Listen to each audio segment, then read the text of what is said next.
Thank you for the opportunity to present to you the Disclosure of Representation in Trading Services form.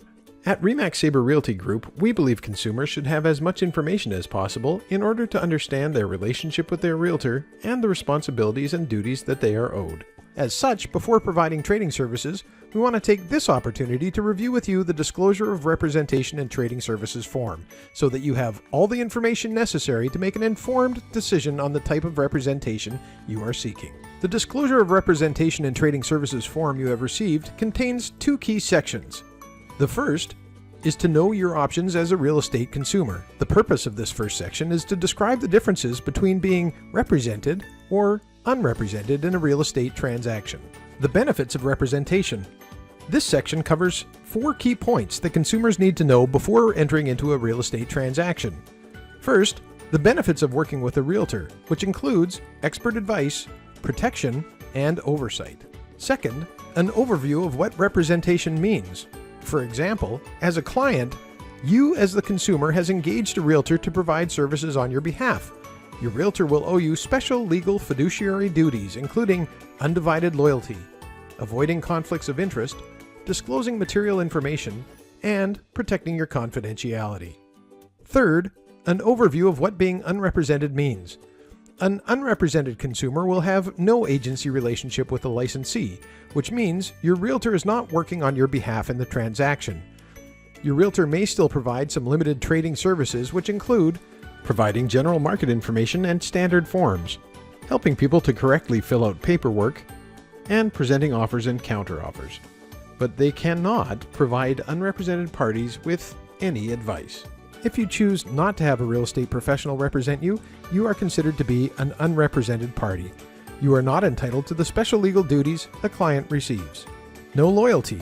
The real estate professionals involved in the transaction may be representing clients with competing interests to yours.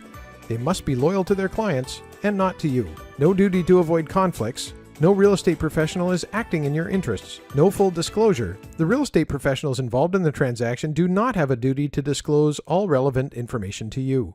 No confidentiality. The real estate professionals involved in the transaction must share any information you tell them with their clients. And the fourth and final point, in British Columbia, real estate professionals provide their services through licensed companies known as brokerages. Depending on how the brokerage operates, you will be represented as a client in one of 2 ways. Most brokerages in British Columbia operate under designated agency. In designated agency, the relationship exists between the client and their designated RE/MAX realtor. Should other parties or parties to a potential transaction be represented by another real estate agent within the same brokerage who is not your designated agent, there is no conflict, as each real estate agent will be in a designated agency with their respective clients.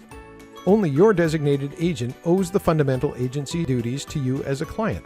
Your realtor will not share your confidential information with others without your permission. In the event that a realtor has a relationship with a buyer and seller, or a tenant and a landlord, the realtor must not represent either party unless they have obtained written consent from all parties. If this happens, a realtor can provide a referral to another designated agent who can provide the client with an agency relationship. The purpose of the last 2 pages of the Disclosure of Representation in Trading Services form is to document that the disclosure has been made to you, the consumer, and it includes a mandatory checklist and name signature field that the licensee will complete. It also includes an optional checklist and name signature field that may be completed by the consumer. In order to make an informed decision on representation, please ask your RE/MAX Saber Realty Group realtor any questions you may have. Once they've answered your questions, you can best determine how you'd like to complete the form. This will enable your RE/MAX Saber Realty Group realtor to provide you with appropriate trading services.